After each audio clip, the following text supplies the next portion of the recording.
thank you. Yes, great to see everyone. Thank you. Thank you. You guys are too kind. Thank you for that warm welcome. Thank you. Thank you. You guys may have a seat. Thank you. Yes, thank you, guys. Oh, I appreciate it. Yes, great to be here today.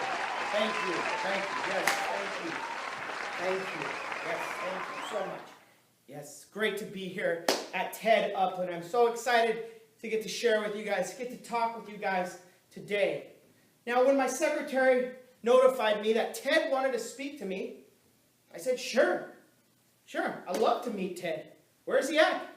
Sure, I'd love to talk to him. Where's he at? Oh.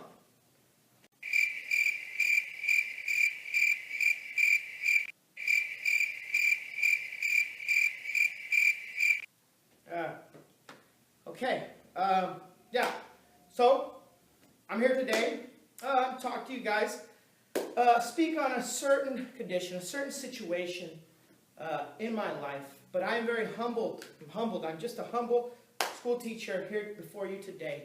So thank you for welcoming me here today.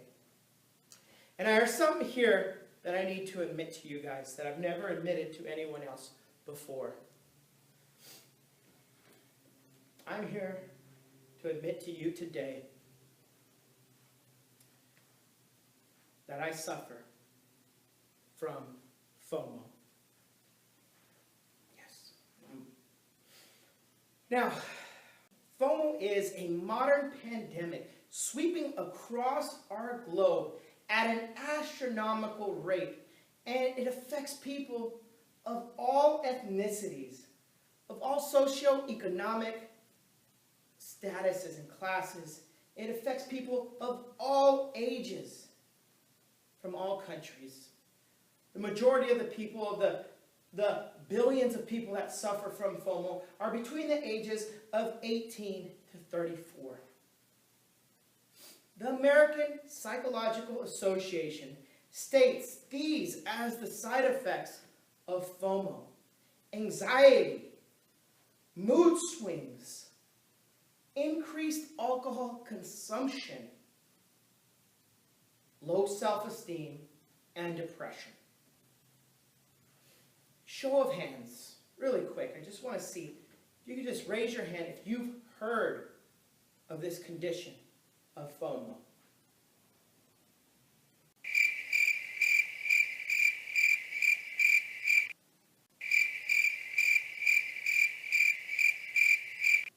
Okay.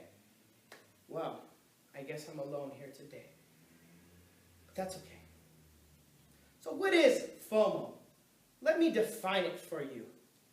FOMO is an acronym which stands for fear of missing out. At a deeper glance, FOMO is a social angst characterized by a deep desire to stay continually connected with others via technologies and social medias such as Facebook, Twitter, Instagram, Snapchat, and the list goes on and on. But it has caused people, this fear of missing out, to have an addiction, a connectivity to our mobile devices, to our laptops, to our iPads. Now that I've described to you this serious condition, how many of you would say that you suffer from this condition known as FOMO? Just raise your hand. Anyone? Anyone at all?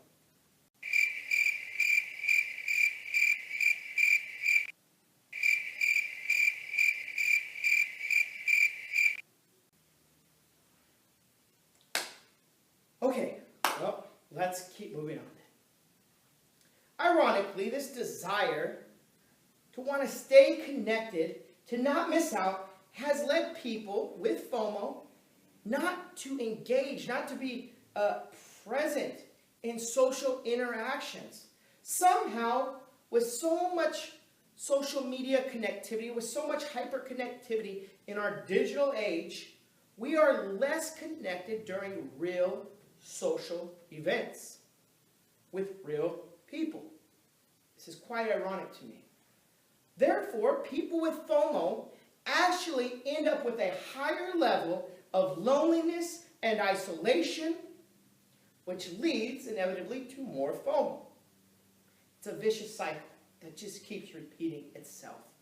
Now, I look back upon my life and I try to think of maybe some causes why I'm so connected, addicted to my devices, why I have this thing called FOMO that I do not want to miss out. And it led me to three events in my life that I could remember so vividly. The first one was my first fishing trip with my father. Yes, we were up in Big Bear. We were staying in a cabin, and my father was going to take me on my first fishing trip. Now, a boy's first fishing trip with his father is a monumental event in a man's life. And I was ready. I was about 7 years old. And so good old Dad gets me up in the morning. He rouses me from my bed. And I wake up and I rub the sleep out of my eyes. And I jump up and say, I'm ready to go fishing, Dad. It was some god-awful hour, probably about 4 a.m. And I remember I put on my sweater. And we went out there. And I just envisioned just reeling those babies in left after right. So after about an hour of sitting there, I said, Dad, when are we going to catch some fish? He said, just be patient, son. They're coming. So I said, okay, Dad. An hour goes by again, and the weather, it's cold out there, and I'm getting cold, and I'm getting hungry, surprisingly. And I said, Dad, when are we going to catch a fish? And he says, you got to be patient, son. So another hour went by. I spent 3 hours with Dad out there on that cold morning up in the mountains on that bridge in Big Bear. And I could not take it anymore. Finally, my mother came. She came to get me, to relieve me from this fishing excursion. And she brought my cousins, my two cousins who are like my sisters. And they came, and I went with Mom, and I went back to that cabin, and I warmed up, and I ate my breakfast. But my cousin said, I'll stay with your dad. And they stayed. An hour later, my dad came home with a bucket, a 5-gallon bucket. And that bucket, I'll never forget, was full of trout, full of fish. He had caught over 15 fish in that 1 hour that I left, and it left a deep scar in my life. I missed out that morning. Just 1 hour, if I would have stayed, I would have been the one reeling in those fish instead of my cousins. Another event I remember as if it was yesterday in my life. I was in 3rd grade. And in 3rd grade at my school, our Keystone field trip, our big trip was a trip to the Frito-Lay production factory in Ontario, California. Now, my anticipation for this trip was high.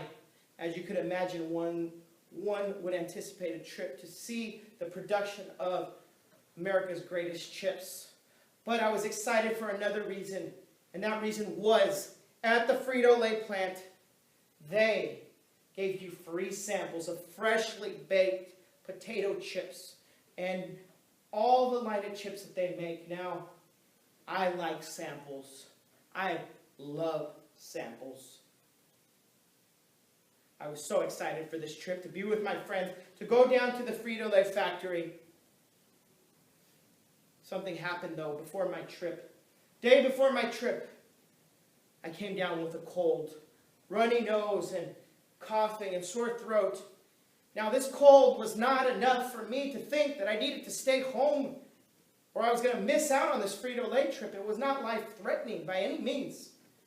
But my mother said, surely, and I quote, surely you cannot go to the Frito-Lay factory today. You will contaminate and infest all of those chips with your virus.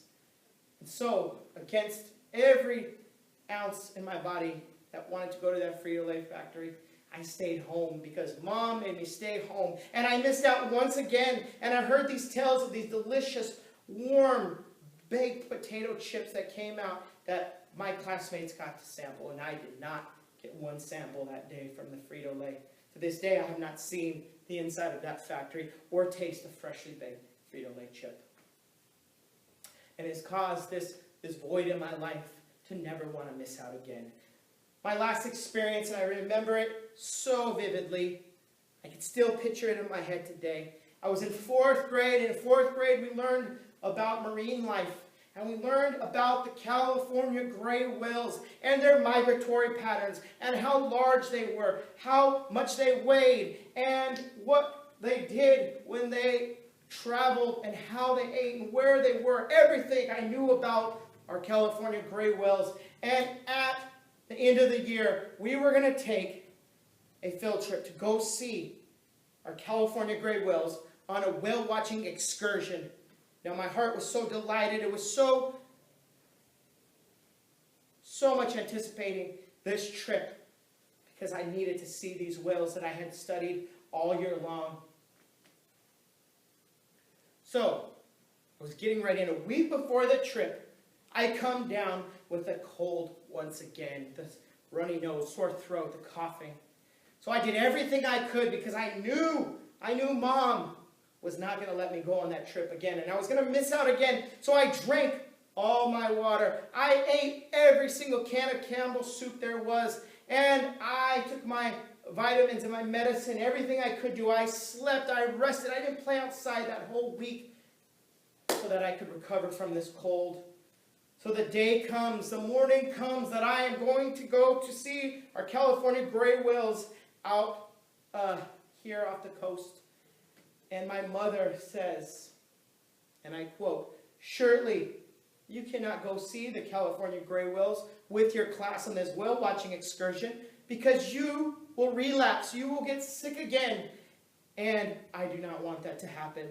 Now I told her, I don't care if I get sick, I don't care if I get pneumonia, I don't care if I die. I want to go see those whales. But as you know, Mother always is right, and Mother always wins. So I stayed at home, and I cried myself to sleep that morning because I missed out on my California gray whales. Oh, this has obviously caused some lasting post-traumatic stress in my life. And this is probably why I have a high propensity of FOMO, because I don't want to miss out again. And I never want to miss out on a good time, on what's going on. And as you know, this is my drug. This is my sickness. This keeps me connected. It's an iPhone 6. All throughout the day, 24 hours a day, I am connected to what is going on, what my friends are doing, what my family's doing, what everybody's doing in the world. Those of you that have one know exactly what I'm talking about. It's interesting. Research has shown that every time this baby gets a text, every time it gets a notification, every time you hear that little ding or you feel that little vibrate in your pocket, that you involuntarily, without even realizing it, you stop breathing for 3 whole seconds. That your actual involuntary bodily functions shut down for 3 seconds. 3 seconds in anticipation to read, to see what is going on in that text message or with that notification. Some of you guys even longer. The average person is 3 seconds. Some of you guys hold your breath for even longer. For those of you that don't suffer from FOMO, you guys are the people that don't respond to my texts and my messages. And of course, our media and our pop culture does not help with this condition. AT&T's current slogan says, "Don't get left behind." And I answer to them, yes, I will not get left behind. Duracell's Power Mat advertises stay in charge and stay connected. The campaigns, the slogans, the advertising in my mind, always pushing me closer to FOMO. That's interesting because I have a grandmother, and God bless her. She is a wonderful lady, but she is not, obviously, from my same generation. And grandmother's house is a special place because she has special rules, and she has unique ideas about family and family gatherings. You see, every time we go over to my grandmother's house to have a meal or to play game night, my grandmother prohibits the use of any mobile devices, of any cell phones, of anything while we are together as a family. You understand the suffering I go through. Just filling my phone, vibrating in my pocket as I'm getting text message after text message, after I'm getting notifications about new posts on Instagram or Snapchats that are happening. My grandmother's house is a place of zero connectivity, zero Wi-Fi there. Yes.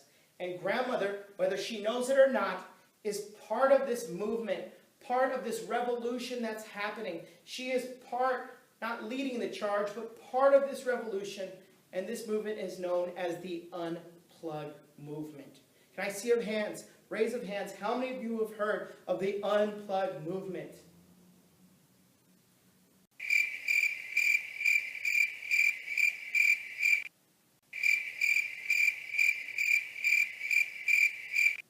Okay. Well, yeah. So the Unplug movement, it is a swell of people and organizations fighting to combat the effects of FOMO by actually encouraging people everywhere to take time to unplug all of your devices, everything you have, in order to actually talk with people, to actually enjoy a meal with a person, to actually read a book without interruptions. This has become a foreign concept to myself and those others that are suffering with FOMO. The Unplug movement. We're going to look at a few memes, a few images here that promote this Unplug movement. First one, we have Grumpy Cat here. And I'm sure I look similar to Grumpy Cat every time I go to a coffee shop or a restaurant and they tell me there is no Wi-Fi here. Next one is for all you math people out there. If you could solve this equation, you could have the Wi-Fi password. I don't remember calculus, so I am left out from knowing the Wi-Fi password. Very sad. Now this other coffee shop, they are very serious about what they want you to do inside their establishment, and they dictate to you what you will be doing while visiting this coffee shop. And it will not be using your device or staying connected, because there is no Wi-Fi. This next place my mother would love. She would love it if I had pointed this restaurant, because she always says I don't call her enough. And they want me to call Mom like it's 1993.